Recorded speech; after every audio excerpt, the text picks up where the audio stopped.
Vítajte v Banskej Štiavnici na Strednej lesníckej odbornej škole, ktorá je kultúrnou pamiatkou a bola založená v roku 1892.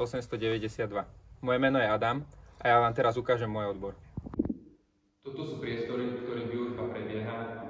Vyučujú sa tu predmety ako napríklad lesnícka botanika, lesnícka zoológia, poľovníctvo, vďaka ktorému môžete získať aj poľovný lístok.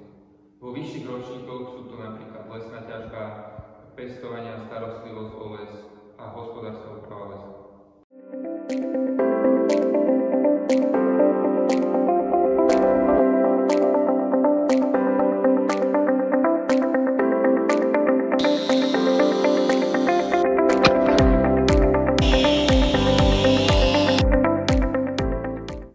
Na našej škole sa vyučujú dva odbory. Lesnícka prevádzka a krajinná ekológia. Okrem poľovného lístka na našej škole môžete získať aj pilčický preukaz, na ktorý sa pripravujete počas praxí v školských lesoch Kyssí Hybel.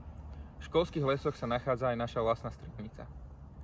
Na našej škole si môžete spraviť aj vodický preukaz na auto a traktor. Máme vlastnú autoškolu.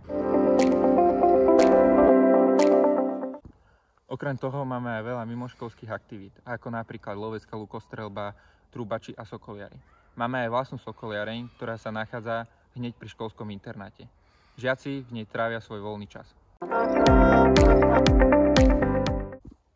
Naša škola je aj vybavená najmodernejšou technológiou, ako je napríklad dron, digitálna priemerka a výškomer, ktoré používame počas praktických cvičení v školských lesoch Kyssí Hybel.